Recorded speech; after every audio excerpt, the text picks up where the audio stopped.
יכרסמנה.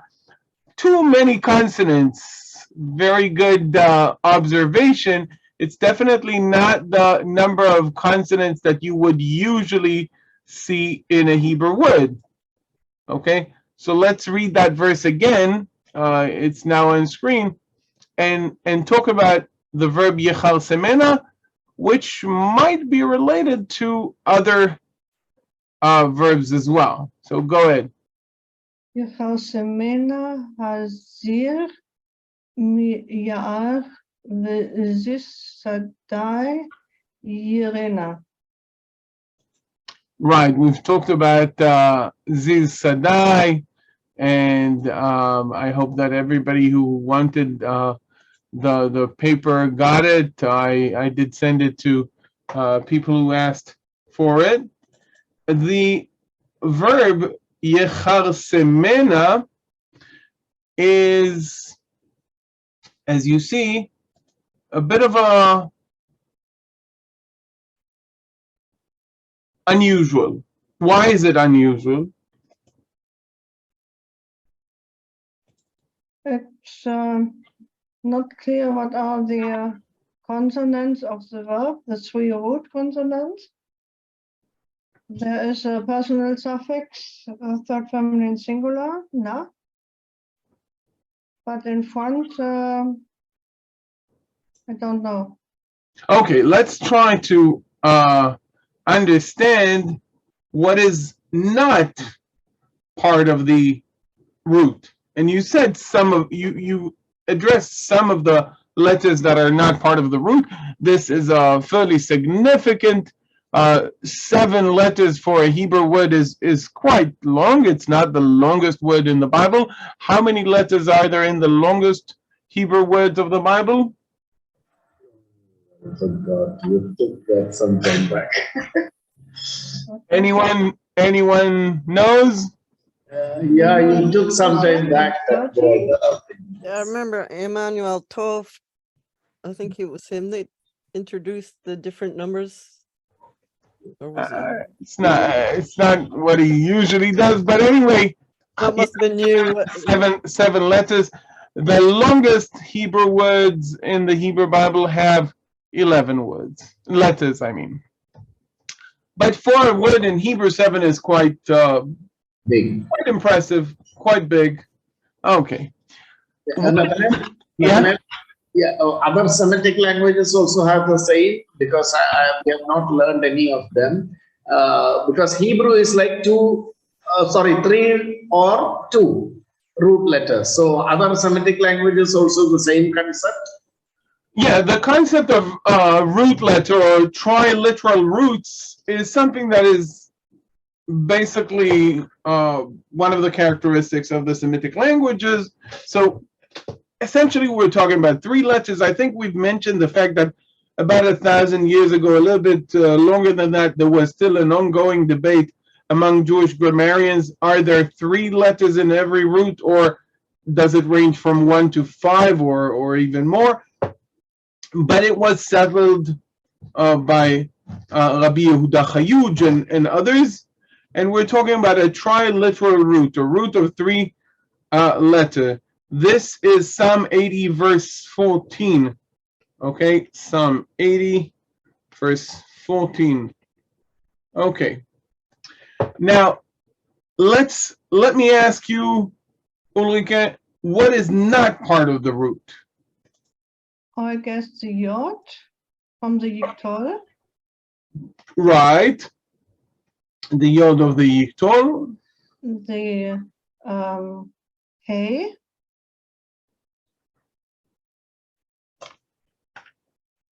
And I would even go as far as the nun and the hey. By the way, you can see that also in the verb that is paralleled with it. We've talked about parallelism last week. So the yod at the beginning and the nun and the hey at the end is not part of the root. Okay? I looked the word up in the passing guide, and there they said the root would be resh samech mem. Okay, that's one opinion. Okay, I don't know if this enough Okay. to say about it. So, okay, let's say, what are the options that stand before us? Theoretically, it can be Reish Samech Mem, and then the kaf is somehow added, maybe a kaf of the prepositional kaf that becomes part of the word. Let me give you an example of such a process in biblical Hebrew. Okay, anyone knows what's the Hebrew word for bull? Hmm.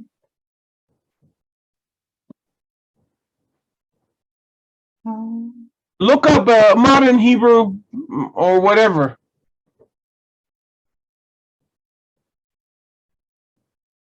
Oh, we should know this. Kadur? Yes, very good. The word kadur in modern Hebrew. Ask anyone, how do you say bull in Hebrew? And they would tell you, no problem. Bull is kadur. Okay, with a kaf, daled, vav, resh, kadur. Okay, kadur. That's the modern Hebrew word for bull. Why am I mentioning that? Because if you look it up in the Bible, you'd find it. But because you know Hebrew grammar, you would understand that this ka at the beginning of the word kadur is really as the or as a, or right, it's a kaf preposition with a vowel pointing of the definite article. So as the dur. Okay, and because of the context in which we find that, the word dur, which probably meant something round, something circling, okay, became kadur in modern Hebrew. Now, what I'm telling you guys, no one knows. If you go to Israel, you ask none of my kids would know that. My wife wouldn't know that. Your average Hebrew teacher in a school would not know that. Okay, they all know that the word for Hebrew for ball is kadur. A 3-year-old child would know that, but none knows that it actually is the kaf of the preposition that was that started being incorporated into the word dur. The word dur is to turn around, to go around, especially in Arabic. If they know a little bit of Arabic, they would know that dawar or dawar, related, by the way, to the Hebrew word for an apartment, which is dira, possibly related to that, and might be related to other words. But in any case, the word kadur, okay, has already created a secondary root. That secondary root is kaf daled and resh, and you can have in modern Hebrew, how do you say to dribble? You take that root kaf daled resh, okay, and you play with it. It's called lechadrer, to play with a ball, okay. So the root kaf daled and resh, which is an actual root in modern Hebrew, in post-biblical Hebrew, kaf daled and resh, became a root of itself. Why? Because the kaf, which was a preposition kaf, joined that root, and nobody knows what I'm telling you, and because it's already part of the language. So when you say to dribble, okay, when someone is bouncing a basketball, the the infinitive for that is lechadrer. The kaf of the preposition became part of the word already. It became a root letter. So this is what people might offer in a case of יכרסמנה. That's one offer. I disagree with it, but I wanted you to see the prospect of how could it be? How can it be that the kaf would be added to the word? Okay? Could it be because that one's about like as a bore up roots? So that it's actually still a preposition there and that the root letter would be? Or I can say that I don't know any like examples of that, of the verb incorporating a prepositional letter in it in order to keep that prepositional meaning. As I said, I pointed towards a process by which the preposition, and in both cases the preposition kaf, can be added to an existing root and become part of that root. So that can happen. I don't think that this is what happened here. So the whole last 10 minutes, okay, I am showing why whatever Ulrike read in that parsing book could happen, yet I disagree with it. Okay? So I hope I made a convincing case so far, you know, because I love representing the opinions I don't agree with in a way that is good and you know, respectful, and I think that people should do that as a policy. You know, when you argue with something, don't make your life easy and argue with a weak version of the opinion against which you oppose, but argue with the best version of the opinion you oppose. Okay? Mm-hmm. So I hope that by now I have a hard, I made my work harder, right? But in some cases, you know, some of our teachers would say, if you argue too much, you may win the argument, but you will lose the person. Come again? No, you may win the argument if you do it too much, but you will lose the person. No, but I know everybody here. I know you all. I know you are too smart for that. You know. Not to you. I'm saying that this suggestion is given by our teachers sometimes. Right. Yeah. It's a question. What do you say? By the way, in the current course I'm taking, to become an official licensed tour guide, the main challenge is to limit yourself. You know, you get 5 minutes to talk about something. what are you doing in that course? Yeah, right. You know, people. I have to limit myself to talking about some things in 5 minutes. Don't forget, I make a lot of under 1 minute videos, so I'm practicing. Mm-hmm. Okay. You've seen these videos. They're also on my YouTube channel and on my TikTok and They're stuff. good. They're good. I'm happy you're enjoying it. Yes, Leave them wanting more, Natanel. Leave them wanting more. right. Yes, Frank? Yes. Now, is it possible that this particular word could actually have more compounding to it, where it would be like, you know, mena or mani might be where the main might be actually a preposition, like you know, compound mean from mean na.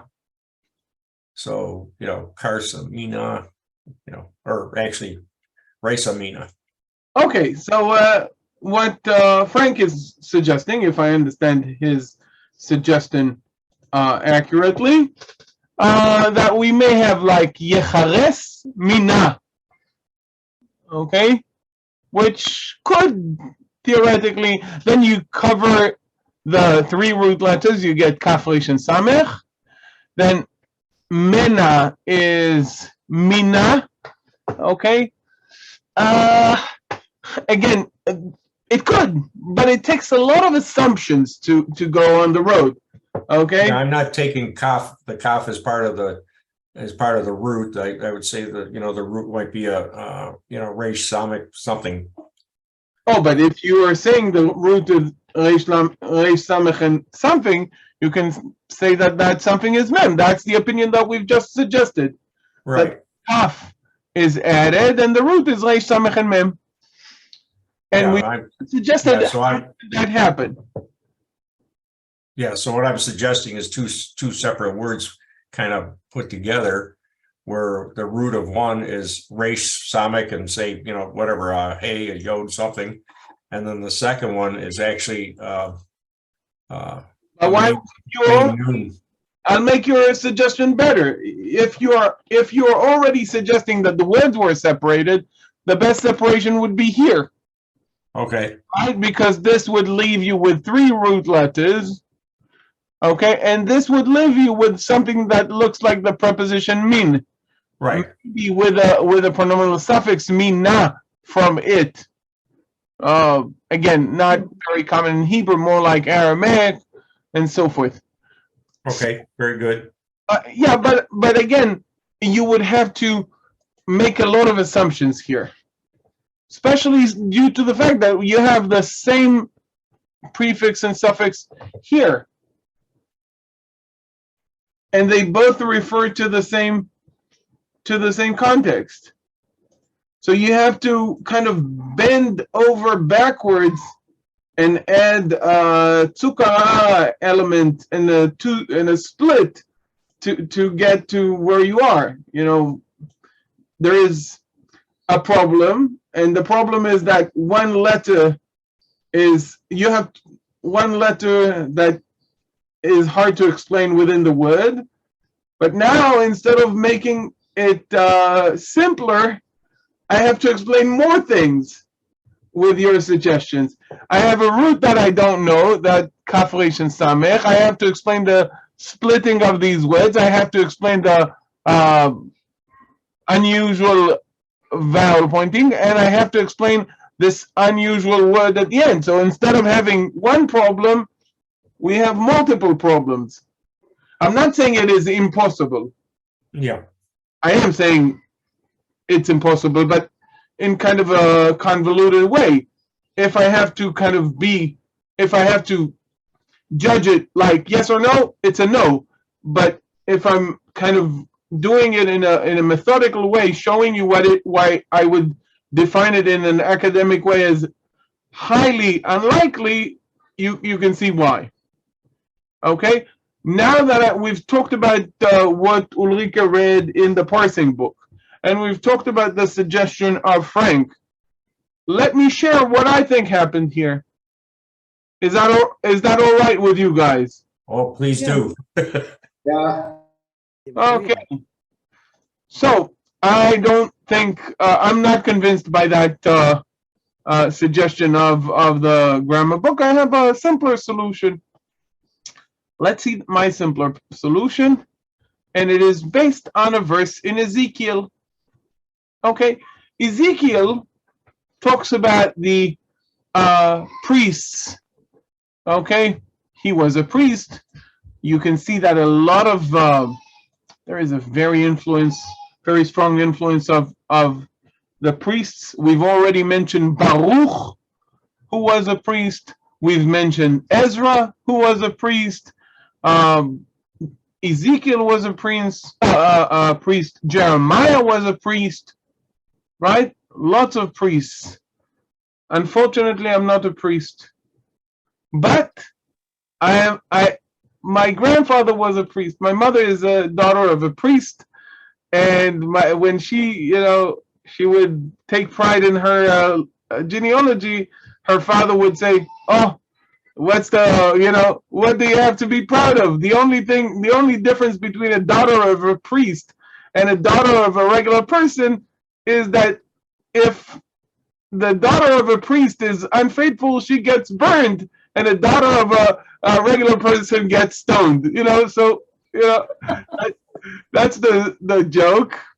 But anyway, I didn't get to meet my grandfather. He passed away before I was born, but he had a great sense of humor. It's in the family there. Now, when Ezekiel is talking about the priests, he is saying that the priests should not let their head, okay, their hair should not grow with no limit. They should not have long hair. They should arrange their hair. They should trim the hair of their head. Okay, let's read that verse here in Ezekiel 44:20. Anyone wants to read this?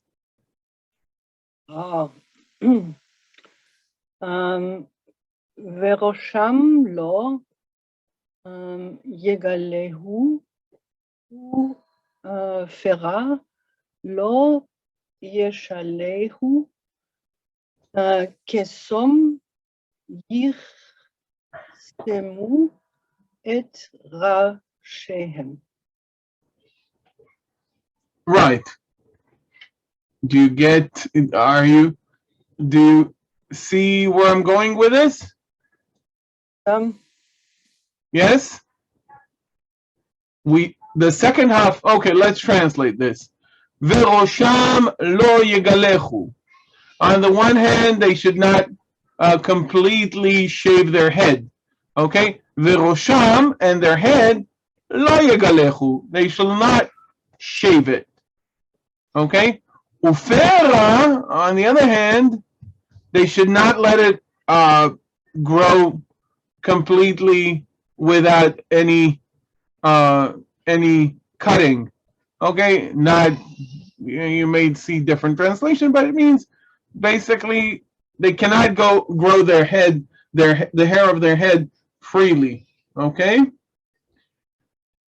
As opposed to both of these, we have the second half of the verse.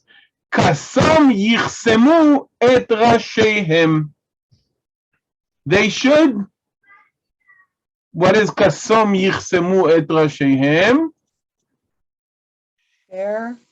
Shear or cut. Right, they should cut they should have a proper normal haircut. They cannot grow their hair too long, and they cannot shave it. Like my own. I think my own is fairly normal, right? Not too long, not shaven. Okay?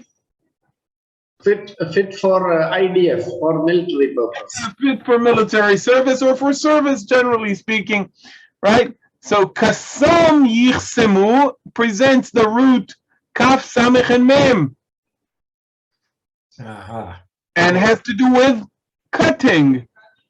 Yes. When you eat something, you are chopping it, cutting it, right? Yep. Now I have to explain the reish, right? Yes. The suggestion by Ulrike had to explain the kaf. I have to explain the reish. Okay.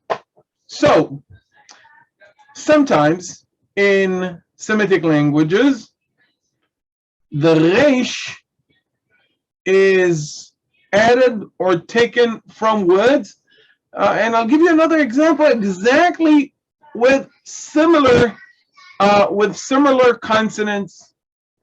Okay, what is the Hebrew word for throne? You know that word, right, guys? Can you repeat the question? Yes, what is the Hebrew word for throne?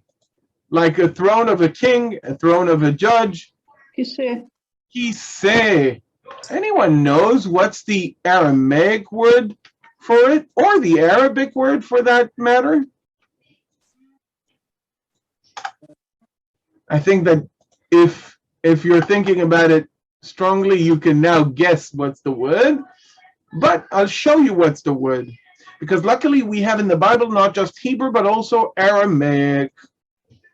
we have Aramaic. In which books of the Bible do we have Aramaic? Daniel. Daniel is the first one that comes to mind, and indeed Daniel is the one of which I would show you this. Ezra? Ezra is correct. We have another verse in Jeremiah and 2 words in Genesis, and this is Daniel chapter 5 verse 20. וכדי רים לבזה ורוחה תקפת להזדה חונחת מין קרסה מלכותה. Karse Malchute. Yep. Stuck the rash in the throne. Right, so you've got the Yeah. you've got the resh here. Vikara he'edumine. He'edumine. Okay.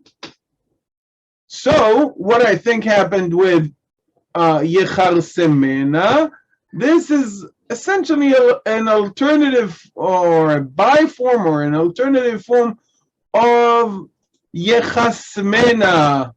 Okay, something like that. And the resh was added. By the way, we have other examples of this process. Okay. So, but this is a good example, an example that is easy to remember. And it shows across post-biblical Hebrew, Aramaic, Arabic, and so יכרסמנה and יכרסמנה or יכרסמנה or יכרסמנה, again, because of